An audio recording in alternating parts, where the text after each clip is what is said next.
Assalamualaikum warahmatullahi wabarakatuh.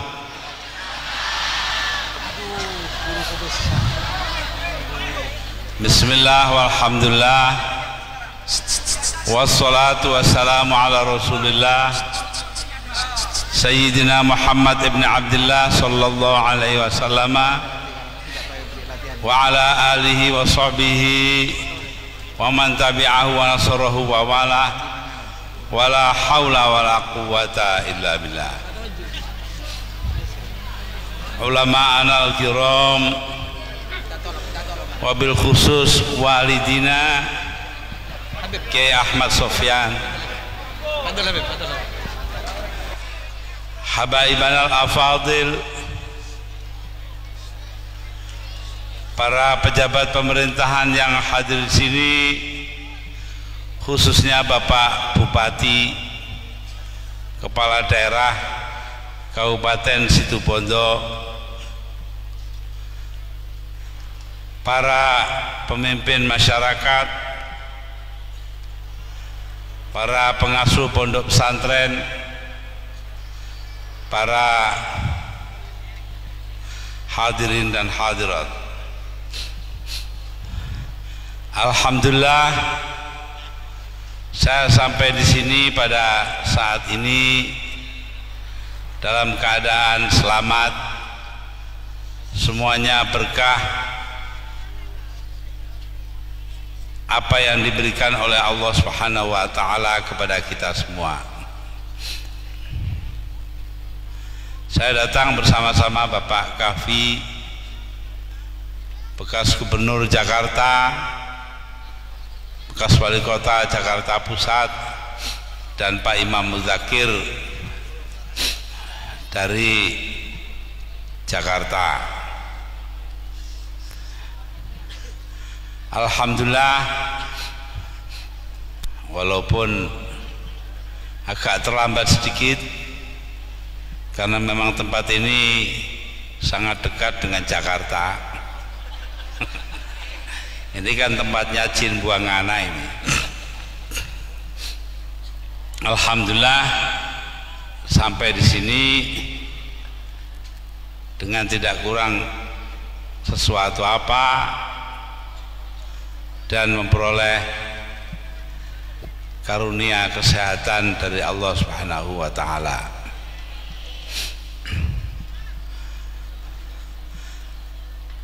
Kali ini saya datang kemari tidak untuk tujuan kampanye. Ini belum kampanye. Kalau kampanye kayak apa? Ya, ini kan baru pemanasan.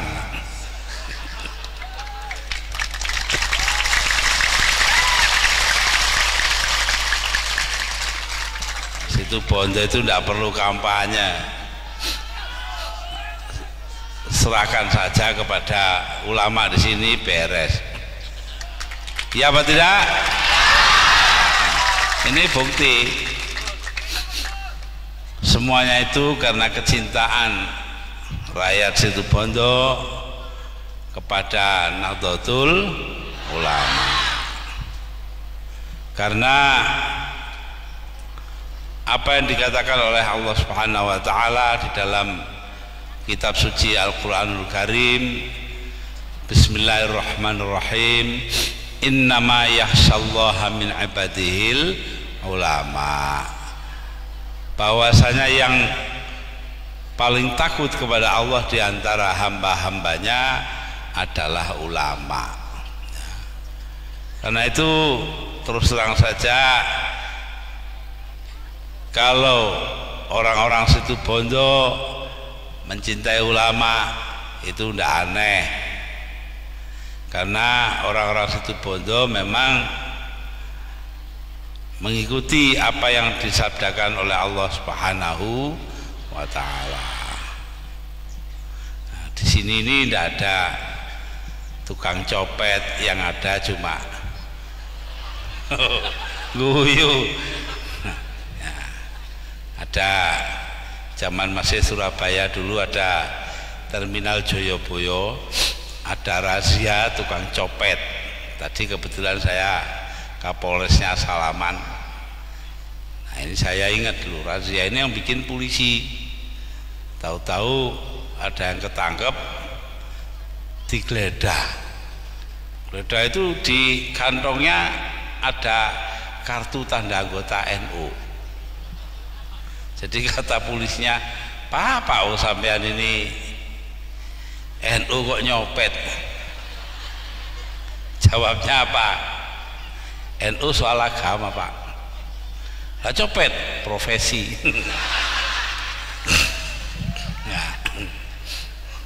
Nah ini lah ya wis copet gak gelem NU tambah nemen. Tapi alhamdulillah Nahdlatul Ulama didirikan di atas landasan akhlak yang mulia, landasan akhlakul karimah. Ya apa tidak? Oh, itu.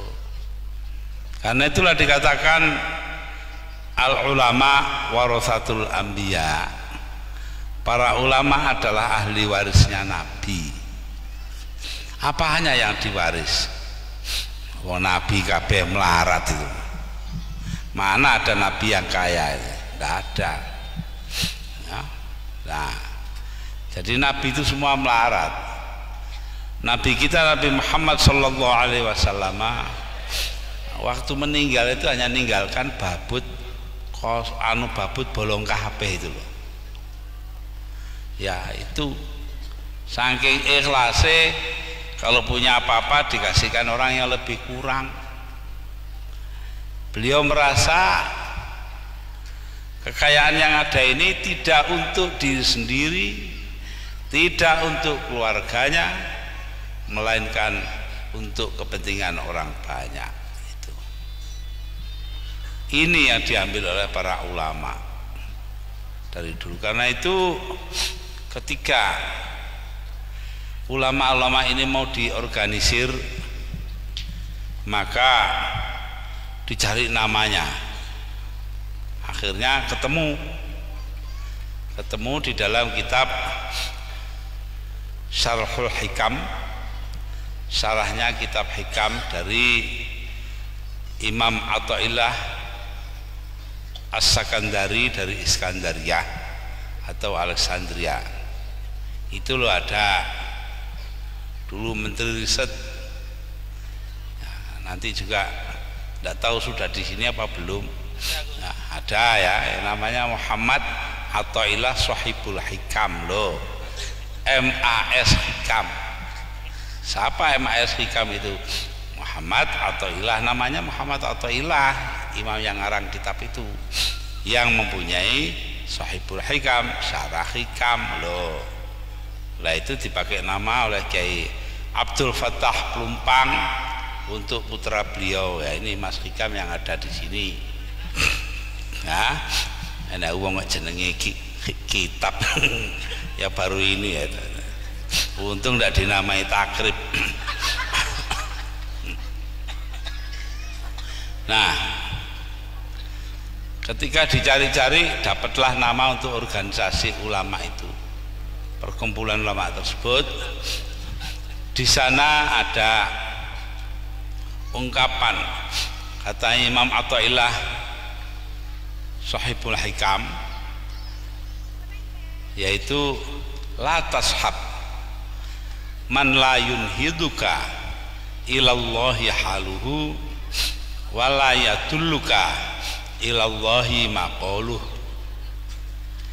Jangan ditemani, jangan jadikan guru orang yang perilakunya tidak membangkitkan kamu kepada Allah dan kata-katanya tidak menunjukkan kepada Allah. Loh, siapa orang yang tingkah lakunya membangkitkan kita kepada Allah dan kata-katanya menunjukkan kita kepada Allah?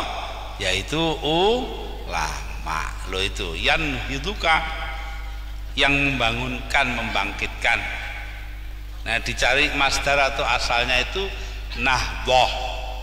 Karena itu organisasi yang didirikan tahun 1926 itu dinamai Nahdlatul Ulama, kebangkitan para ulama. Lah ketika pada tahun 1998 pengurus besar Suriah Nahdlatul Ulama memerintahkan saya waktu itu menjadi ketua umum Tanfidiyah NU untuk mendirikan sebuah partai. Ya, saya pikir partai ini kalau ingin berwatak seperti Nahdlatul Ulama ya harus menggunakan kata kebangkitan, karena itu menjadi Partai Kebangkitan Bangsa, PKB. Sebelum itu beberapa bulan, hampir setahun, ada orang perempuan buta huruf bilang pada saya, "Yai, saya kok mimpi." "Mimpi apa, Bu?" "Saya mimpi sampean," bahasa Jawa ini, "damel pil KB." Damel pil KB. Nah saya bingung, damel itu bahasa Jawa bisa membuat, gawe bisa memakai, nggawe. Nah ini, jadi saya itu bingung yang mana. Saya bilang, "Bu, saya ini tidak bisa membuat pil KB karena tidak punya pabrik obat. Juga saya tidak pakai pil KB, wong sudah tua, anaknya banyak, sudah 4, terus gede-gede KB malah duwe putu barang." Waktu itu anak saya baru kawin, kita lagi punya cucu. Lah nggak tahu, pokoknya saya mimpinya begitu. Ya sudahlah, kadar mimpi ya.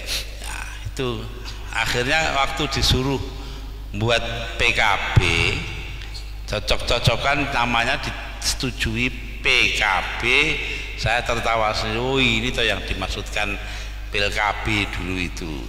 Nah ini ya, alhamdulillah dengan cepat PKB menjadi besar dan sekarang menjadi dari sudut jumlah pemilih menjadi partai ketiga terbesar di Indonesia. Ini pun sebenarnya ya karena pemilihnya itu tidak benar. Loh, pemilihnya tidak benar gimana? Iya, baru dihitung 60% suara oleh Komisi Pemilihan Umum KPU di bawah pimpinan Bapak Rudini. Lalu Pak Habibie sudah membuat SK, surat keputusan Presiden tentang susunan DPR MPR, komposisi DPR MPR, baru 60 suara. Nah sing guru dihitung sing desa-desa sing umumnya ya nyoblos PKB. Karena itu kita menanyakan hal itu kepada Mahkamah Agung, tapi sampai sekarang belum dijawab. Begitu juga ketika pada tanggal 21 Juli 2001 saya berkirim surat kepada Mahkamah Agung, yaitu melakukan 21 Juli 2001 melakukan pengumuman keadaan darurat. Maka saya tanyakan beberapa hari kemudian kepada Mahkamah Agung, apa tindakan saya itu sesuai Undang-Undang Dasar apa tidak? Karena apa? Waktu itu tanpa ada landasan hukum, Megawati Soekarno Putri ngundangi orang datang ke rumahnya di Kebagusan di Pasar Minggu untuk memanggil sidang istimewa MPR tanpa sebab. Nah ini menurut penafsiran saya melanggar Undang-Undang Dasar.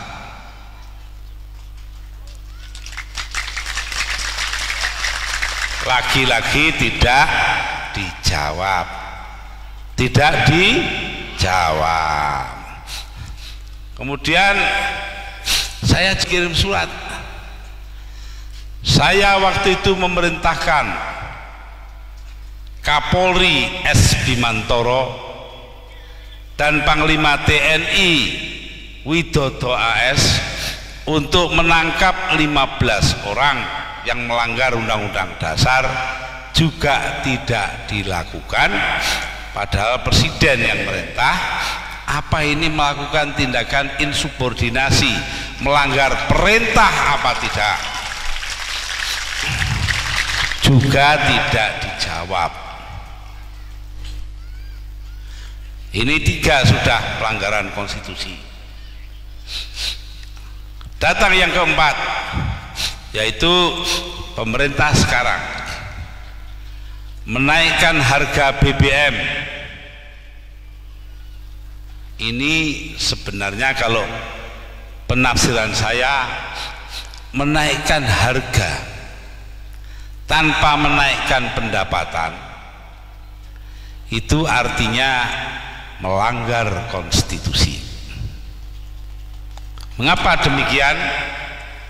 Karena konstitusi atau undang-undang dasar kita menyatakan negara harus memenuhi kebutuhan hidup orang banyak. Di dalam undang-undang dasar kita disebutkan memenuhi hajat hidup orang banyak. Lah kalau naikkan harga tanpa menaikkan pendapatan artinya melanggar undang-undang dasar. Yang kelima, pemerintah mengadakan divestasi Indosat, menjual Indosat kepada pihak lain. Apalagi pihak lain itu adalah sebuah negara sateng cilik, yaitu Singapura. Singapura hanya berpenduduk 3 juta orang, Indonesia 204 juta. Kayak selilit Nah, dibuatlah sebuah perusahaan di sana namanya Singapore Technology and Telecommunication STT.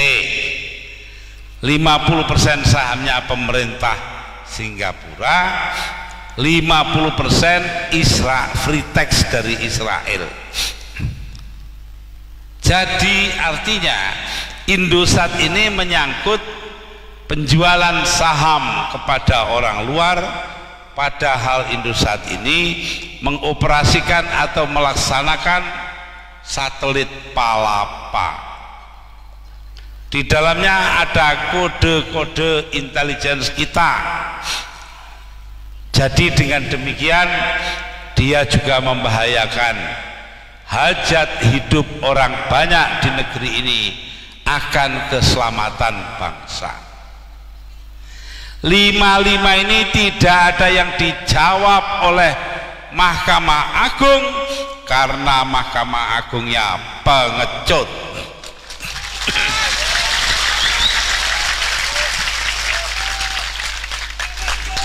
Saya tidak ngompori orang, saya hanya supaya Anda semua tahu akan hal ini, itu saja. Buktinya kalau terjadi pelanggaran konstitusi, saya bicara begini sudah 1,5 tahun lamanya, sudah diterbitkan sebuah buku mengenai apa itu maklumat keadaan darurat. Sudah berbulan-bulan yang lalu buku itu sudah habis, sekarang dicetak kedua. Tetap tidak ada yang berani membawa saya ke pengadilan. Oh iya, kalau betul kan dibawa ke pengadilan toh. Itu menunjukkan apa yang saya omongkan itu betul. Sebab menuduh pemerintahan adalah melanggar konstitusi adalah sebuah tindakan hukum yang dapat dihukum kalau tidak benar. Tak tunggu-tunggoni kapan itu? Ya, enggak pernah. Sama saja Ketua MPR Profesor Dr. Amin Rais adalah penipu.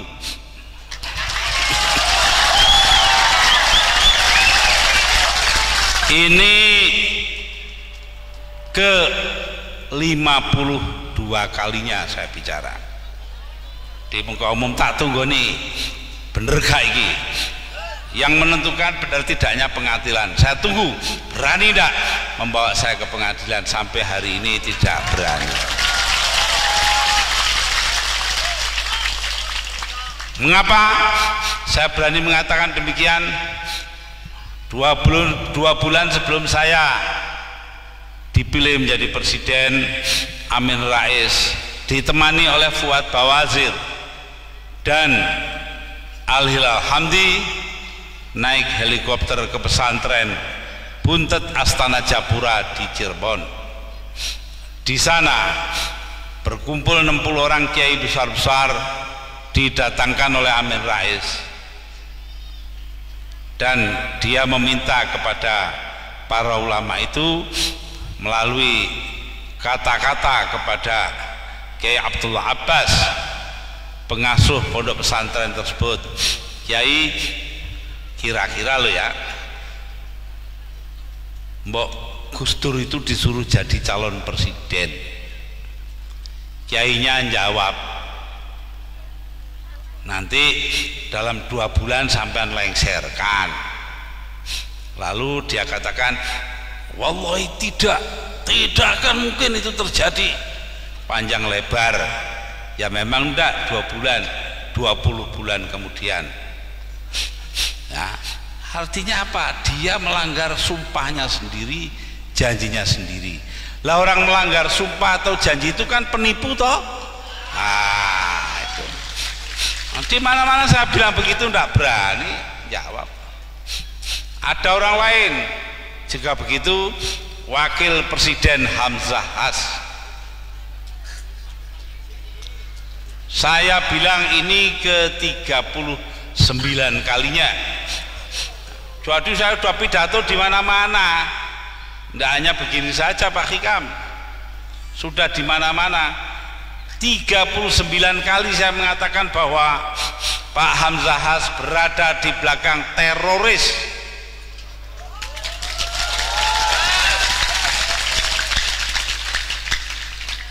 Pertama kali saya ngomong di Aring-Aring pada waktu pengajian selepas apa itu namanya konferensi NU wilayah Jawa Timur.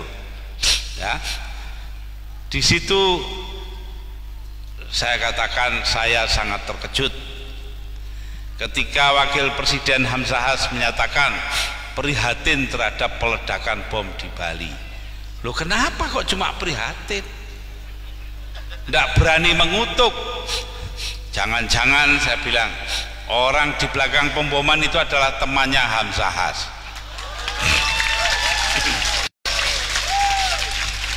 Sampai sekarang saya tunggu-tunggu, tidak berani membawa ke pengadilan. Mustahil dia tidak dengar, dia mesti dengar. Yang ini pun dia dengar. Ya, nah itu. Jadi jelas sekali para hadirin dan hadirat bahwa negeri kita ini sedang mengalami duka nestapa, sedang mengalami kesusahan. Karena apa? Konstitusi yang diperjuangkan mati-matian, konstitusi yang diperjuangkan oleh para pendiri republik ini, termasuk 7 orang wakil gerakan Islam. Ke-7 orang itu yaitu Ki Bagus Hadikusumo dari pengurus pusat Muhammadiyah, Kiai Haji Abdul Qahar Muzakir, salah seorang yang hubungan famili saya manggil Pak D, dari PP Muhammadiyah, seorang namanya Ahmad Subarjo dari Masyumi, ya, kemudian Abdurrahman Baswaddan Ketua Umum Partai Arab Indonesia PAI.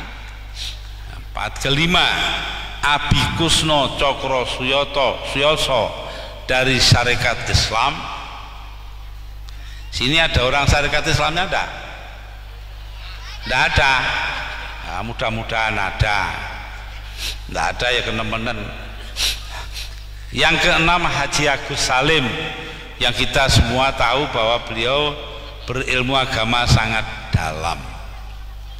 Yang ketujuh, Abdul Wahid Hashim, ayah saya mewakili Nahdlatul Ulama. Ketujuh orang ini ketika berkonsultasi dengan Bung Hatta tanggal 18 Agustus 1945, sehari setelah kemerdekaan diproklamasikan, mengeluarkan istilah sekarang ini ngedrop Piagam Jakarta dari pembukaan Undang-Undang Dasar.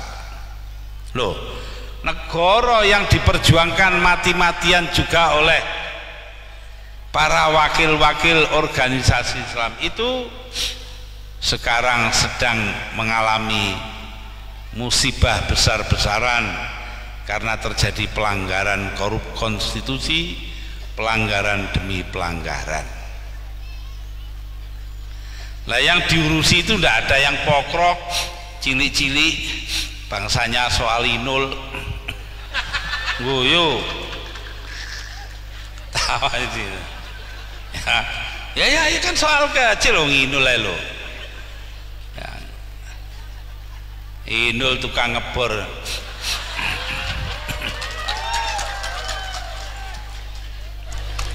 Nah, karena itulah pelanggaran demi pelanggaran, kebohongan demi kebohongan, pengkhianatan demi pengkhianatan, Allah marah. Karena marah itu kita lihat sekarang, bumi longsor, gunung-gunung meledak, bahkan diumumkan Semeru, Gunung Semeru itu sudah mati, sekarang hidup lagi.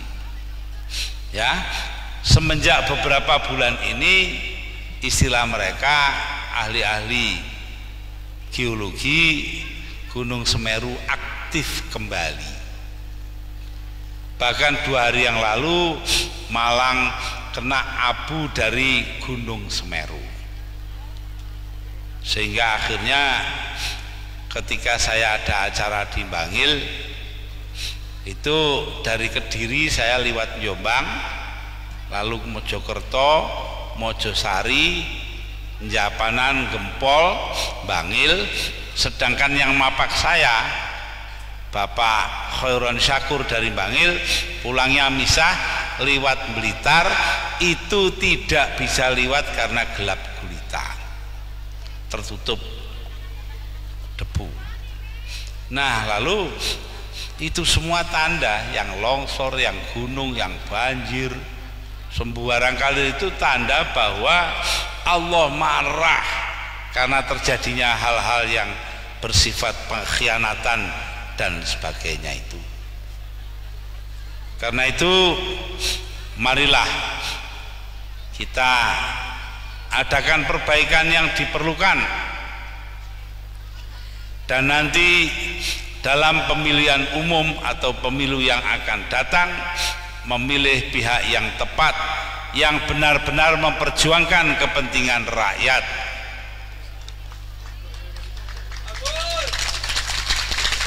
Ini bukan kampanye loh, saya tidak nyebut apa-apa kok. Pihak yang mementingkan kepentingan rakyat, ya loh. Nah, ya, tidak perlu kita kadek milih partai A atau si B, si A, itu tidak perlu nanti. Itu pada waktunya aja lah nanti diberitahu. Nah, ini akibat daripada situasi seperti itu. Musibah demi musibah. Kalau dikatakan Al-Quranul Karim, Bismillahirrahmanirrahim, ma asobakum min musibatin fabima kasabat aidikum wa ya'fu an katsirin. Musibah yang menimpa diri kalian tidak lain adalah buah kerja tangan kalian sendiri. Loh, kalian tuh orang banyak. Nah, di dalamnya termasuk gombal-gombal yang melanggar konstitusi. Nah, karena hal itulah maka kita kena musibah demi musibah. Namun, ini namun ya, walaupun demikian Allah tetap akan memaafkan kita. Wa ya'fu an katsirin, Allah memaafkan sebagian besar pekerjaan itu.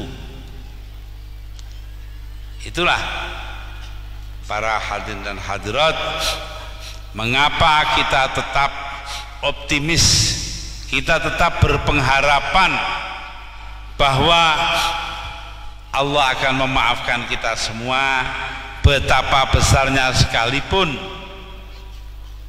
musibah-musibah yang diakibatkan oleh tangan-tangan kita sendiri. Ya, tangan-tangan kita itu artinya bukan orang per orang, tapi seluruh masyarakat dan bangsa. Nah, para hadirin dan hadirat, itulah sebabnya orang seperti saya itu selalu berpegang kepada apa yang dikatakan oleh Al-Quranul Karim, yaitu Bismillahirrahmanirrahim, wala talbisul haqqa bil batil wa taktumul haqqa wa antum ta'lamun. Jangan kau campur adukan antara yang benar dengan yang salah, dan jangan kau tutup-tutupi yang salah. Jangan kalian tutup-tutupi yang salah kalau kalian tahu. Nah, ini jadi kita tahu dan tidak kita tutupi, buka sajalah. Amin Rais melanggar sumpahnya, terjadi pelanggaran konstitusi, Hamzahas di belakang teroris, belak-belakan saja.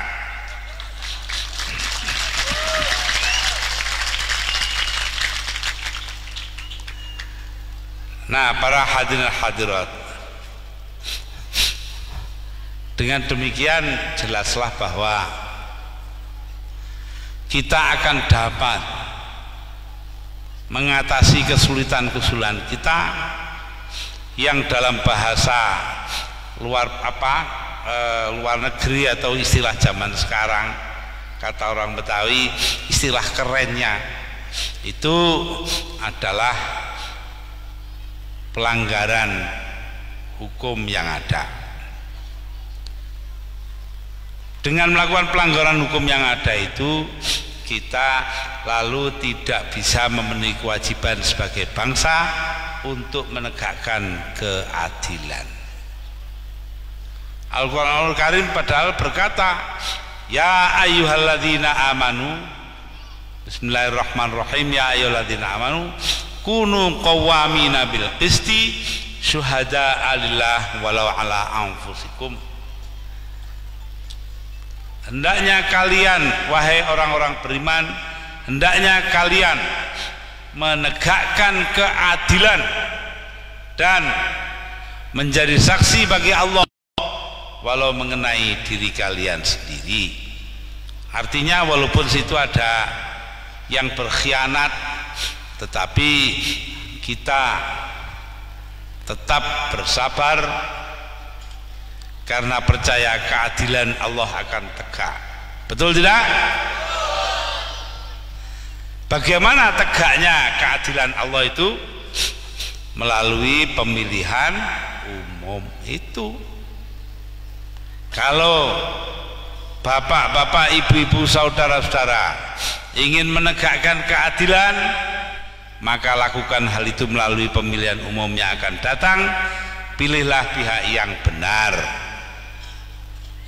Wah, ini ada yang marah, kampanye mencuri waktu. Loh, siapa yang kampanye? Saya tidak nyebut apa-apa.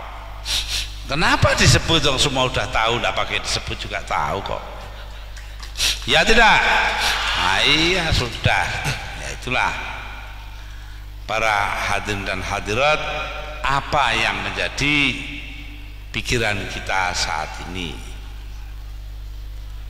Karena itu ya, kita ikutlah pada bimbingan para ulama, contoh-contoh yang diberikan ulama.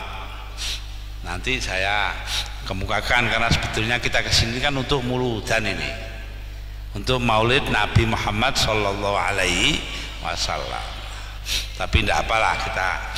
Maka bagian pertama tadi, yang macam-macam tadi itu, yang intinya kita kena musibah karena ada sebabnya. Untuk menghilangkan musibah itu, mari bersama-sama kita baca pujian. Loh, pujian awan-awan, berarti mangga duwe penggawean liya, tidak ada kerjaannya yang lain, ya lebih baik pujian, ya apa tidak? Pujian itu disampaikan atau dibawakan di langgar-langgar dan surau-surau sambil nunggu imam sholat, ya apa tidak? Nah ini apa di sini ini namanya langgar apa? Musola ya, langgar ya, itu langgar itu musola, surau.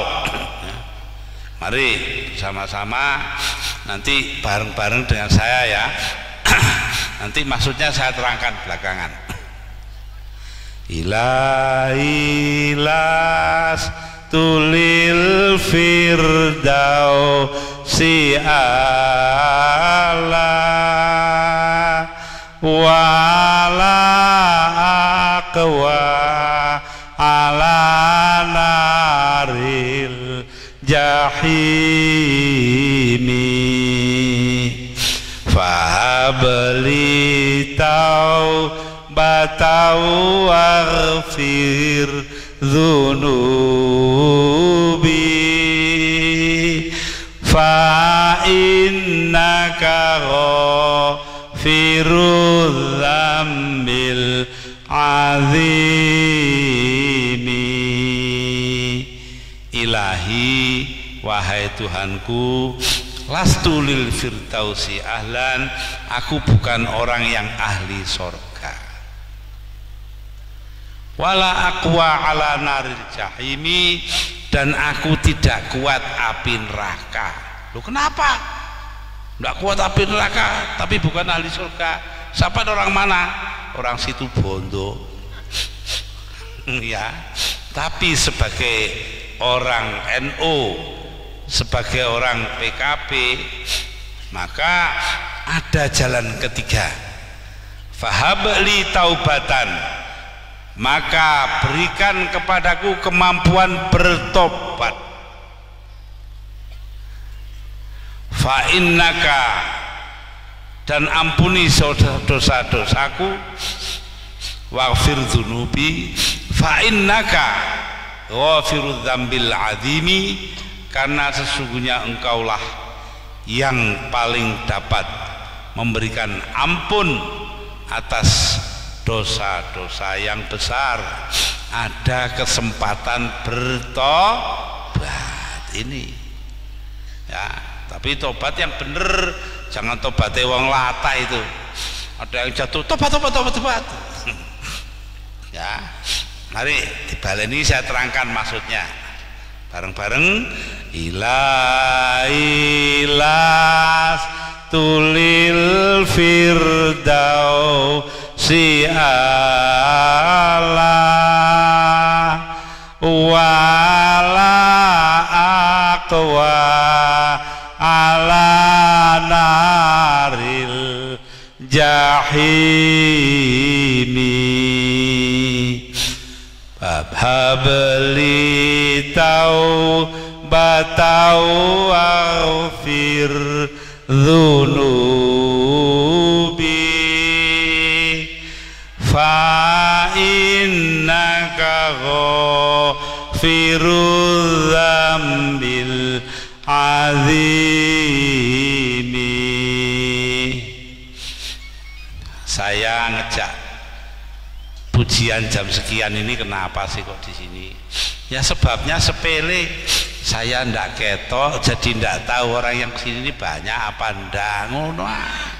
Banyak ya, ini banyak betul tak?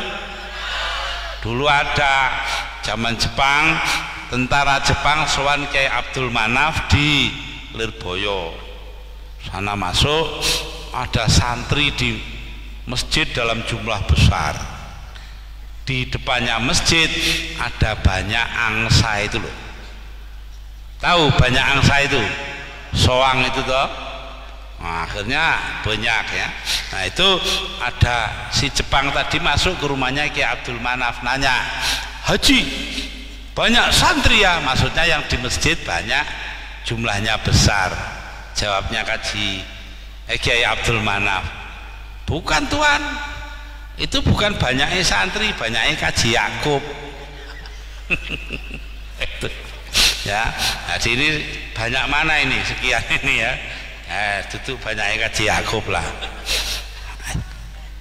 Yang kedua, saya ingin tahu rakyat di sini ini masih manut pada kiai apa tidak, begitu saja, kok tidak punya tujuan lain. Manut siapa yang ngajari sampean selawatan, maling apa kiai? Aku wis ngono, sudah tercapai dua tujuan, wis kari mulih ae. Para hadirin dan hadirat,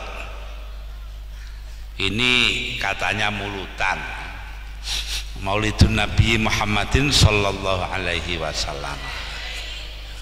Nah, saya tidak banyak-banyak dalam soal ini, hanya ingin menyampaikan sebuah ayat Al-Quran saja. Bismillahirrahmanirrahim. Laqad kana lakum fi rasulillahi uswatun hasanah. Benar-benar telah ada dalam diri utusan Allah. Siapa maksudnya di sini? Nabi Muhammad sallallahu alaihi wasallam. Telah ada contoh yang sempurna, keteladanan yang sempurna. Hasanah ay kamilah. Ya, di sini jelas. Kalau tidak jelas nanti akibatnya bisa dimarahi orang.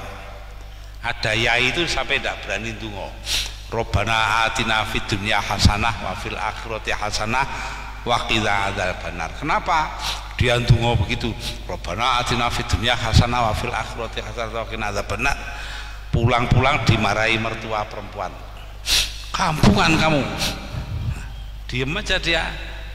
Masa sudah saya kasih Mbak Yunya jadi istri kamu, masih minta hasanah.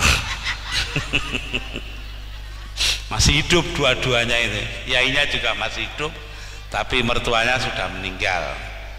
Nah, ini. Nah, jadi hasanah di sini sempurna. Bagi siapa keteladanan sempurna itu? Liman kana yarjullah, bagi orang yang mengharapkan ridho Allah. Mengharapkan ridhonya siapa? Allah, ya. Dan ngarep ridhonya orang lain.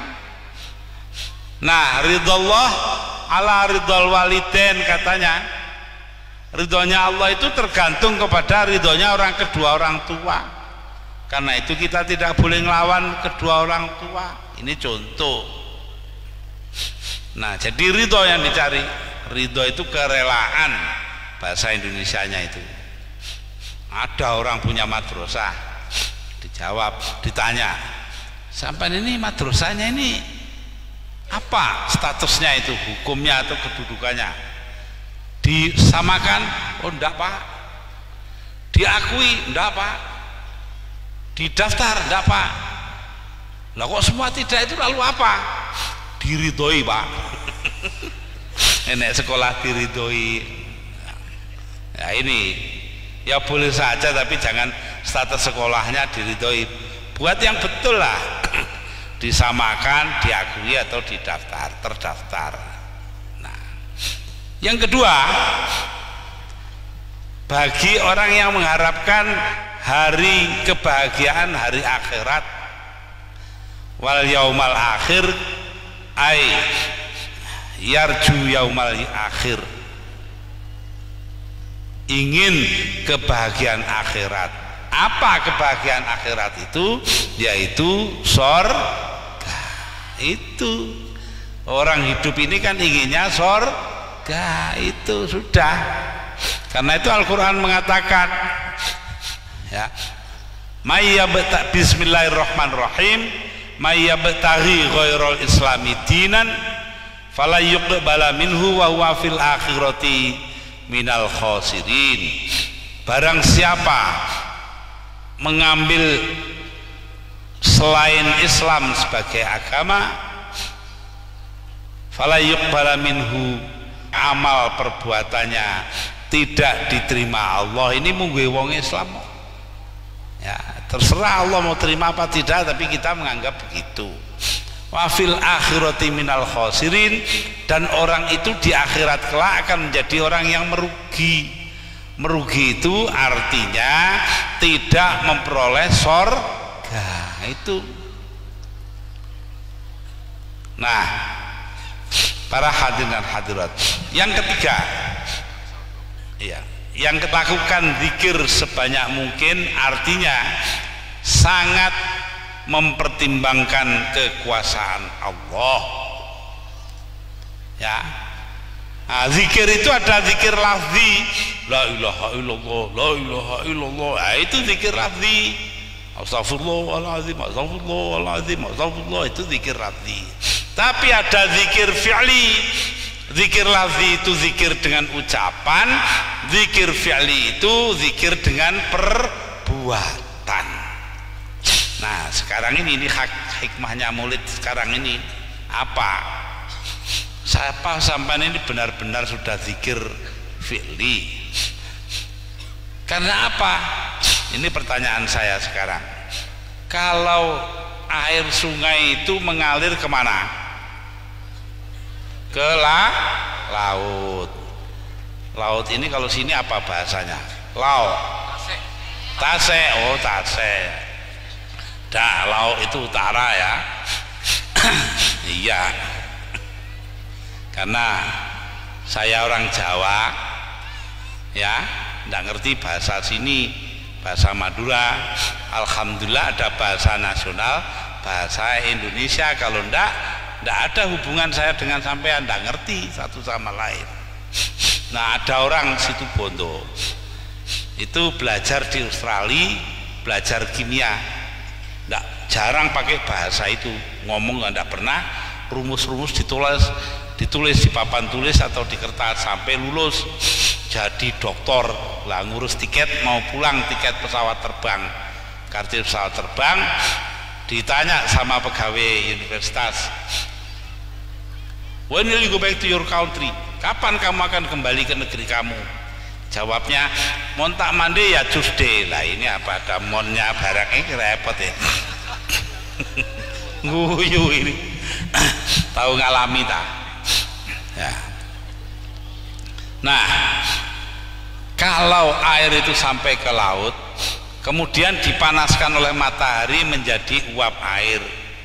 Uap air naik ke atas menjadi apa? Awan, ya toh? Jok megalo, muring-muring kok. Jadi awan. Awan didorong angin sampai ke gunung. Ke atas gunung pendinginan terjadi. Di atas gunung kan selalu dingin lalu jadi apa? Air hujan. Lah air hujan itu separuh masuk sungai lagi, ke laut lagi, begitu mubeng. Tapi ada yang diserap bumi, diserap oleh tanah. Lah penyerapan itu terjadi kalau ada akar-akar. Lah akar ini hanya akan hidup kalau ada pohonnya, ya apa tidak? Apa pernah dengar akar tanpa pohon? Engko lek padha karo pemimpin gak duwe akar ngono iku. Jenenge pemimpin jenggot. Yaitu akarnya malah di atas. Tunduk pada atasan loh, itu akarnya. Mestinya tidak berakar di bawah. Nah, akar ini perlu pohon. Lah kalau pohonnya ditebang kan akarnya mati. Loh itu loh. Karena itu lama-lama orang situ Bondol bisa jadi seperti orang Lamongan. Apa itu? Kalau musim kemarau nggak bisa cebok, kalau musim hujan nggak bisa jongkok. Nah, cebok dan jongkok, ya. Ketiga ora iso cewok, rendeng ora iso dodok. Kenapa? Lah mau cebok nggak ada airnya, musim kemarau habis, tidak disimpan lagi kok, tidak diserap bumi, sumur-sumur kering, kali-kali kering. Lah musim hujan tidak bisa cebok karena banjir bandang itu. Nah, supaya tidak mengalami nasib seperti itu, tolong pohon-pohon itu jangan ditebang, ya. Harus ada perencanaan dalam penebangan pohon. Nah, pohon yang sudah ada itu tolong supaya ditanam kembali loh. Ditanam kembali. Ini NU cabang Garut itu setelah peristiwa longsor di Mandalawangi, semua getun menyesal. Akhirnya sekarang Pemda membagi tiap MWC atau kecamatan itu NU diberi 2 hektar tanah untuk penghutanan kembali. Lalu Perhutani dan Universitas Pajajaran itu diajari caranya menanam pohon yang baik, dan Pemda tingkat 1 menyediakan bibitnya lah ini. Tapi ya sayangnya begitu kok, setelah longsor. Ada di Tuban. Tuban ini Kabupaten Tuban, NU cabang itu kerjasama dengan pihak Perhutani mengadakan tanaman sela di pohon-pohon, karena di sana tanahnya kapur, memerlukan tanaman sela seperti itu. Entah berapa ratus hektar itu. Mbok ya di sini bisa ditiru hal semacam itu. Kebetulan ada Pak Bupati, ada pengurus NU, wes rundingan kono. Betul tidak? Ya sudah. Jadi karena itu saya harapkan semuanya jangan angger-angger asal-asal saja nebang pohon, agar supaya kita ini benar-benar bisa zikir fi'li yang baik. Ya inilah hikmah yang ingin saya tarik dari peristiwa Maulid Nabi kali ini. Hadirin dan hadirat, ini sudah sore, sudah waktunya kita menjelang maghrib, maka harus kita tutup. Saya tutup ini dengan sebuah syairan. Waladatka ummuka ya ibna Adam bakiya wan nasu haulaka yadhaku nasururo fajahat linafsika antakuna idza bakau fi yaumi mautika dhahikam masruro. Engkau lahir wahai anak Adam. Siapa itu anak Adam? Manusia. Engkau lahir, ketika itu engkau menangis. Tidak ada bayi lahir wannasu haulaka yadhakuna surura. Manusia sekelilingmu tertawa gembira karena engkau lahir dengan selamat. Fajahat linafsika, maka usahakan bagi dirimu, ya, pada hari kematianmu ketika mereka menangisi engkau, dhahika masrura, engkau sendiri tertawa gembira melihat surga. Loh, ya. Sudah, ini saja yang saya kemukakan. Mudah-mudahan kita semua diberi umur panjang, diberi keselamatan, anak-anak yang soleh-solehah, dan diberi rezeki yang banyak. Demikian, maka kita akan doa. Saya disuruh dungo, dungonya pendek saja, yaitu dungonya Sunan Ngampel. Dari surat Al-Kahfi ada satu ayat di bulan baleni, ila hadratin Nabi Mustafa Muhammadin sallallahu alaihi wasallam wala jamil anbiya wa mursalin wa malaikatil muqarrabin wa laimatil musyahidin wal auliya'i sholihin wa qulna Fatihah. A'udzu billahi minasyaitonir rajim. Bismillahirrahmanirrahim. Rabbil alamin.